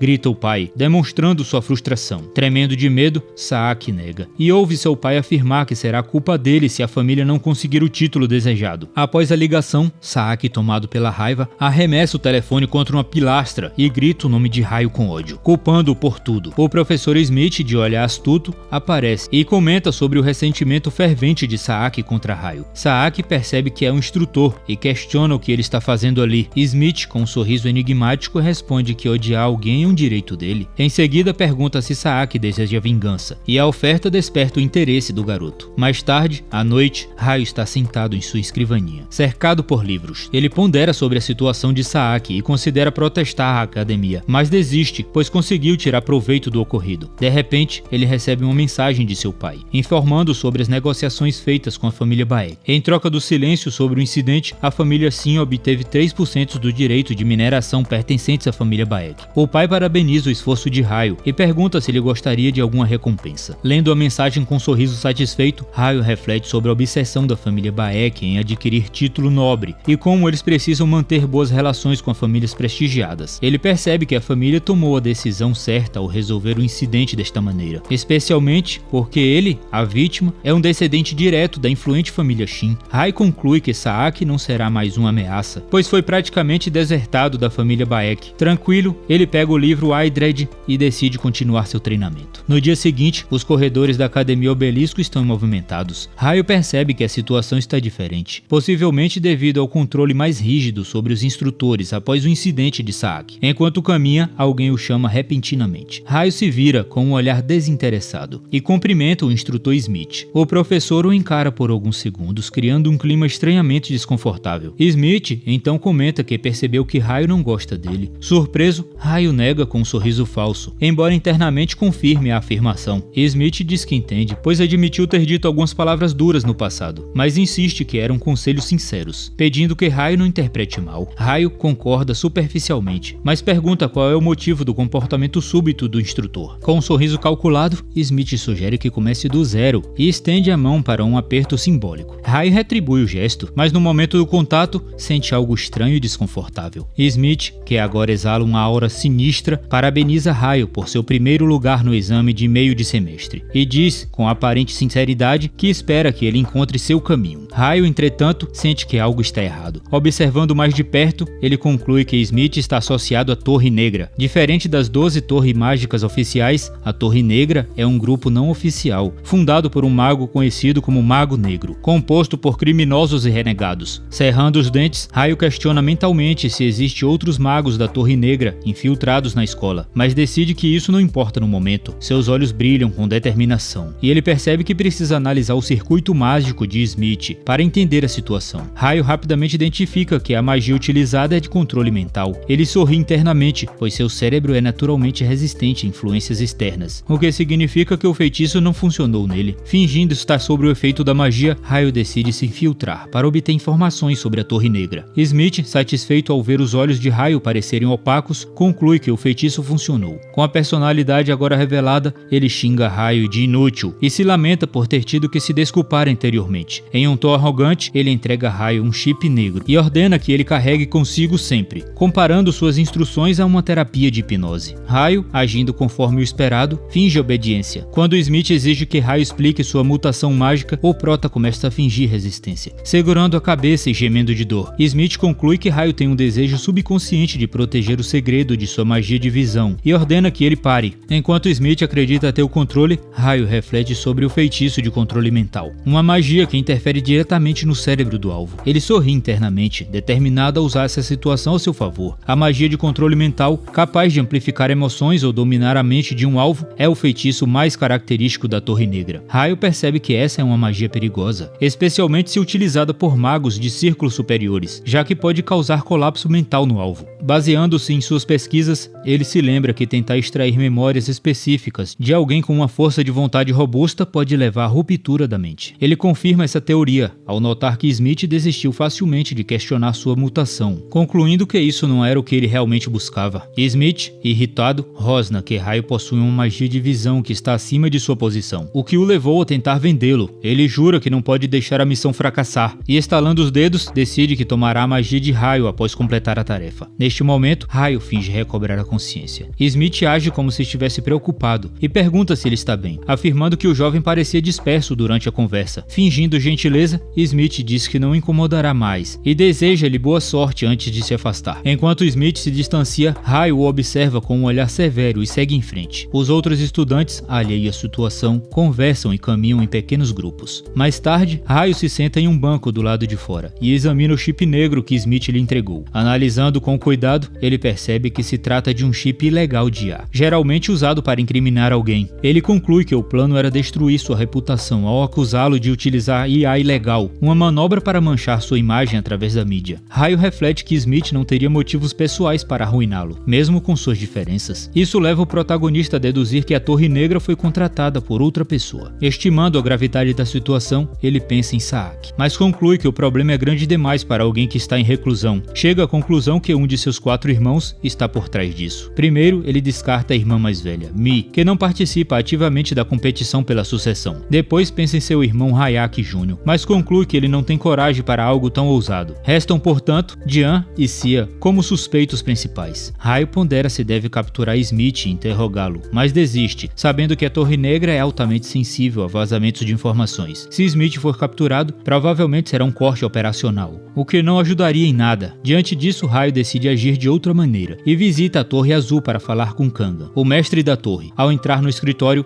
Kangan o recebe, mas o clima parece mais frio do que habitual. Mesmo assim, Raio decide seguir adiante com seu propósito. O mestre da torre, com um olhar intenso, pergunta o motivo de sua visita. Raio nota que Kangan parece mais tenso do que o normal, provavelmente devido a uma pesquisa infrutífera, e o questiona sobre isso. Relutante, Kangan admite estar estudando uma pedra mágica incomum, um projeto que tem tomado muito mais tempo do que ele esperava. Observando atentamente a mesa de Kangan, Raio identifica o objeto em questão e conclui que se trata de um elemental manite, um recurso mágico extremamente raro. Ao notar o rosto perturbado de Kangan, Raio decide aproveitar a situação para negociar. Sentados, Kangan, impaciente, pede que ele vá direto ao ponto, já que ambos estão ocupados. Raio percebe o tom quase histérico do mestre da torre e conclui que do jeito que as coisas estão, ele não ouvirá o que tem a dizer. Pensando rápido, Raio oferece uma informação valiosa. Ele sabe algo sobre a pedra mágica que Kangan está estudando. Surpreso, Kangan o encara, atônito, enquanto Raio se refere à pedra pelo seu nome, Elemental Manite. O mestre da torre, chocado, pergunta imediatamente como ele sabe disso, afirmando que o nome da pedra jamais foi revelado publicamente, nem mesmo sua existência. Kangan estreita os olhos para fixar o olhar em Raio, com sua postura carregada de suspeita. Raio tenta acalmar o mestre da Torre Azul, dizendo que não é um espião infiltrado nem roubou informações. Isso faz o mestre se questionar como ele sabe de algo tão confidencial. Mantendo a compostura, Raio vasculha sua bolsa como se procurasse algo e diz que a explicação é simples. Em seguida, ele retira sua própria Elemental Manite e a coloca diante de Kangan. Os olhos do mestre da torre se arregalam de surpresa e ele se levanta bruscamente, gaguejando ao ver o objeto. Raio confirma que se trata de uma Elemental Manite perfeitamente lapidada e Kangan, ainda incrédulo, pergunta se ele mesmo a criou. O jovem confirma, deixando o mestre completamente atônito. Kangan murmura que isso é um absurdo, pois nem os 3 maiores engenheiros mágicos do mundo, incluindo ele próprio e James da Torre Vermelha, conseguiram tal façanha. Ele questiona como um simples estudante do ensino médio poderia ter realizado algo tão extraordinário. Tentando encontrar uma explicação, Kangan pergunta se Raio descobriu a pedra por acaso, e o garoto apenas assente com um sorriso. Ele explica que trouxe a pedra porque acreditou que a Torre Azul era o único lugar capaz de lidar com o artefato daquele nível. Kangan, desconfiado, continua seu interrogatório, como se Raio tivesse cometido um crime terrível.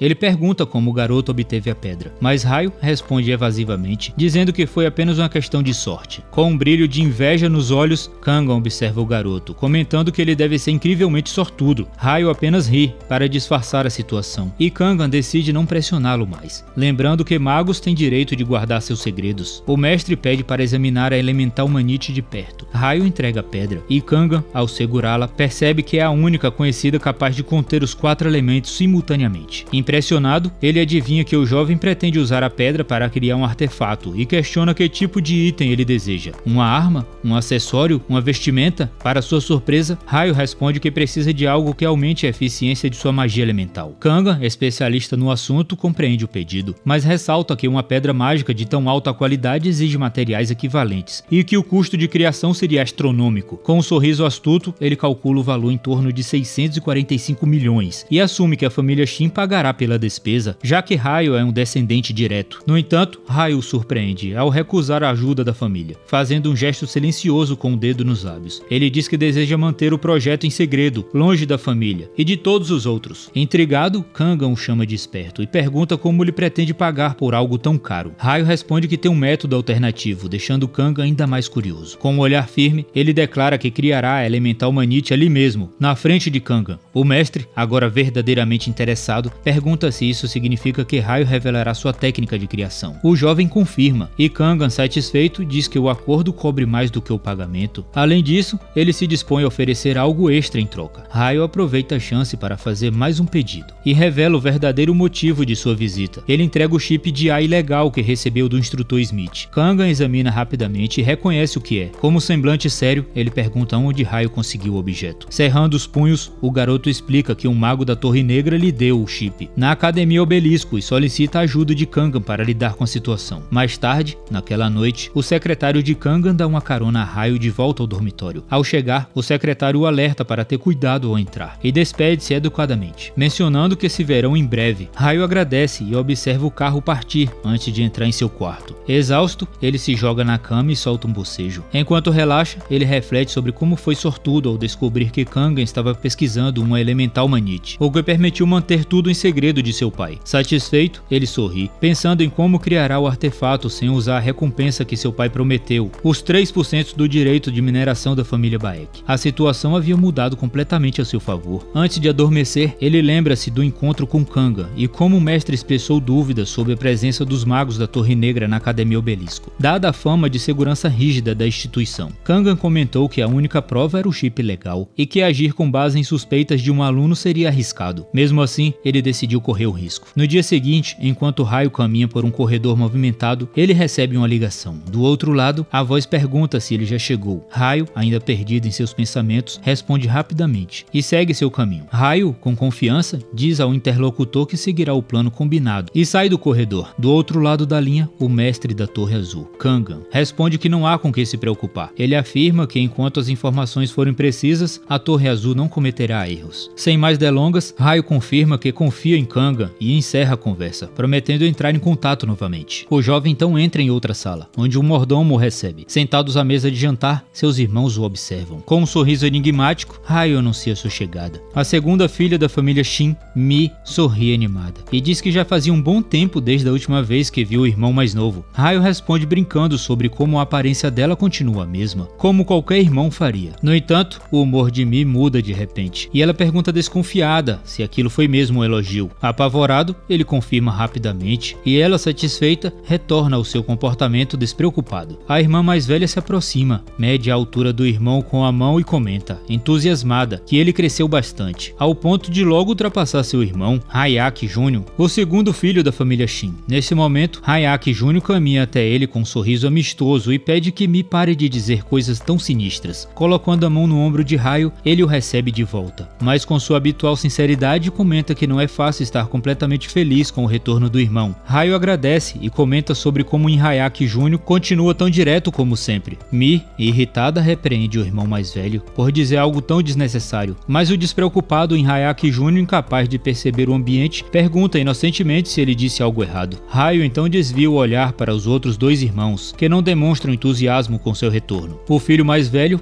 Jen, observa que o irmão mais novo perdeu o rosto infantil e agora parece um verdadeiro homem. Já Cia, a filha mais velha, visivelmente incomodada, apenas murmura que já faz um tempo. Raio percebe que, embora estejam sorrindo externamente, todos estão planejando algo por trás das expressões amigáveis. Ele conclui que o culpado está entre seus irmãos. Jen pede para que todos sentem para o jantar e aproveitem para conversar, já que perder tempo seria desnecessário. Ele então afirma que está curioso sobre o motivo do encontro inesperado. Raio responde com confiança que quis apenas reunir a família após tanto tempo. Cia, porém, deixa transparecer sua verdadeira personalidade. Irritada, ela exige saber por que ele os reuniu por um motivo tão trivial. Raio provoca, dizendo que Jen provavelmente teria convocado a reunião de qualquer maneira, mesmo sem sua iniciativa, e pergunta se ele está errado. Furiosa com a provocação, Cia bate na mesa e o chama de insolente, ordenando que revele seus planos. Raio, fingindo inocência, pergunta do que ela está falando, mas Cia não cai na provocação e questiona diretamente se ele pretende entrar na disputa pela sucessão. Ele, por sua vez, perguntam se ele acreditaria caso dissesse que ele não tem interesse. Cia, ainda mais irritada, grita que ninguém acreditaria em suas palavras, ao que Raio responde que neste caso nem valia a pena perguntar. Jen, tentando acalmar os ânimos, diz que as palavras não são suficientes. O caçula precisará provar suas intenções com ações concretas. Logo em seguida, Jen desvia o foco do assunto da sucessão e menciona a magia de transformação de Raio, questionando se seu irmão mais novo pretende compartilhá-la com a família. Raio, percebendo as verdadeiras intenções do irmão, observa observa quando Cia concorda com a ideia, claramente interessada. Diante da situação, Raio resolve atuar como um filho mimado, derramando lágrimas falsas e reclamando que sua magia de visão é a única chance que tem de viver como alguém inadequado para ser um mago. Ele afirma que não pode compartilhá-la levianamente e que sua decisão não tem relação com a disputa pela sucessão. Mi, emocionada, começa a chorar também e diz que entende o irmão mais novo, concluindo que não há o que fazer, já que aquela é a única esperança dele. Os outros irmãos, confusos, se perguntam como Mi pôde acreditar tão facilmente na atuação exagerada de Raio. Carinhosa, ela limpa as lágrimas do irmão com um lenço e ele agradece, satisfeito. Tentando aliviar o clima, Inhayak levanta sua taça de vinho e sugere que deixem a competição de lado e apenas conversem como uma família de verdade. Mi apoia a ideia, dizendo que adoraria ouvir mais sobre a vida do caçula. Aos poucos, os irmãos relaxam e a conversa se torna mais leve, quase como de uma família normal. Depois de um tempo, Raio percebe a hora e imagina que algo está prestes a acontecer. Neste momento, todos recebem uma notificação urgente em seus smartphones. Mi pergunta o que está acontecendo, enquanto Inhayak Jr. comenta que parece ser uma mensagem urgente. Cia, intrigada, questiona por que algo tão urgente seria enviado tão tarde. Jin lê o título da mensagem. Seu rosto se contorce de raiva e ele começa a ler o conteúdo em silêncio. A mensagem revela que um membro da equipe da Academia Obelisco, que também é o segundo filho da prestigiada família Smith da França, foi identificado como um mago criminoso associado à Torre Negra. Ele foi preso por Jiang Sua, um secretário do mestre da Torre Azul. Jean rapidamente guarda o telefone e tenta disfarçar sua expressão com um sorriso impassível, como se não soubesse de nada. Raio, no entanto, observa atentamente as reações de todos e percebe quem é o culpado, seu irmão mais velho. Mais tarde, naquela noite, Raio sai do dormitório para receber uma ligação, enquanto lê as informações detalhadas sobre a prisão de Smith. O mestre da Torre Azul, Kangan, pergunta como ele sabia que Smith iria adulterar os materiais destinados ao teste de sobrevivência. Raio responde que fez uma dedução lógica com base nas informações disponíveis e relembra como chegou a essa conclusão. O instrutor Smith havia se infiltrado na academia e o momento do feitiço de controle mental naquela semana coincidiu com a proximidade do exame de sobrevivência marcado para sexta-feira. Raio deduziu que se Smith pretendia sabotar o exame, precisaria adulterar os materiais usados no teste. Como as inspeções de suprimentos geralmente ocorrem na tarde do dia anterior do exame, a noite anterior seria a única janela possível para mexer nos materiais sem ser notado. Naquela noite, a secretária de Kangan flagrou Smith no armazém, utilizando magia negra para manipular os suprimentos. Raio narra como organizou a vigilância da Torre Azul, enquanto reunia seus irmãos para descobrir quem havia contratado o agente da Torre Negra. Ao retornar ao jantar, ele reflete sobre o sucesso de seu plano. Não apenas a Torre Azul capturou Smith, mas também conseguiu suspeitar da conexão de Jian com a Torre Negra. Ele conclui que executou o plano perfeitamente, obtendo informações sem se expor. Após o jantar, Raio caminha pelas ruas escuras, satisfeito com sua operação impecável. No entanto, ele lamenta que ainda não tenha encontrado provas decisivas da conexão de Jian com Smith. Kangan, ainda na chamada, comenta que embora tivesse intenção de ajudar Raio, acabou sendo ele o ajudado, já que a reputação da Torre Azul disparou após resolver o caso. Em um tom amigável, Kangan promete retribuir o favor no futuro. Raio ri e responde que ele não rejeitará a oferta, o que faz o mestre da torre rir também, apreciando a honestidade do jovem. Kangan decide encerrar a ligação para finalizar os preparativos de sua parte, e Raio agradece antes de desligar. Ele tira os fones de ouvido, mas de repente, uma explosão ocorre atrás dele. Uma onda de choque o joga no chão, deixando-o atordoado e em pânico. Olhando através da fumaça, ele ouve alguém gritando repetidamente seu nome em um tom enlouquecido. Quando o vento dissipa a densa fumaça, a figura de Shaak aparece, seus olhos brilhando de ódio. Com uma expressão psicótica, ele grita que Raio deve morrer. Raio reconhece Shaak e se pergunta o que aconteceu com ele para estar naquele estado. O lunático ativa sua magia de fogo e lança um ataque direto contra Raio. Rapidamente, o Prota ativa sua habilidade de ressonância e conjura um escudo de água para bloquear o feitiço. No entanto, ele percebe que o escudo não resistirá por muito tempo devido ao poder destrutivo do ataque. Concentrando-se em manter o escudo, Raio percebe algo estranho. O feitiço de fogo explode repentinamente, lançando-o ao chão novamente. Ele olha para sua mão queimada e reflete sobre como não conseguiu desviar completamente. Saak, rindo como um maníaco, grita que essa é a diferença de poder entre eles. Ele provoca Raio, dizendo que isso acontece porque o caçula da família Shin, mesmo sendo um fracasso, continua tentando subir na vida. Ao observar o comportamento insano de Shaak, Raio nota que algo está errado. Ele percebe os olhos vermelhos do oponente, a pele avermelhada e o comportamento frenético. Conclui que ele tomou o dope ilegal de Berserker. O Prota explica mentalmente que essas drogas aceleram o círculo de mana, forçando o corpo até o limite, o que faz os vasos sanguíneos se romperem e deixe o usuário com a aparência de um berserker, um guerreiro coberto de sangue. O efeito mais perigoso é que o usuário luta até a morte. Você enlouqueceu? Inayaki pergunta. Mas Shaaki, em um frenesi, responde que está perfeitamente bem antes de avançar novamente. O prota percebe a mana vermelha fluindo do oponente e identifica o feitiço Burning Infection,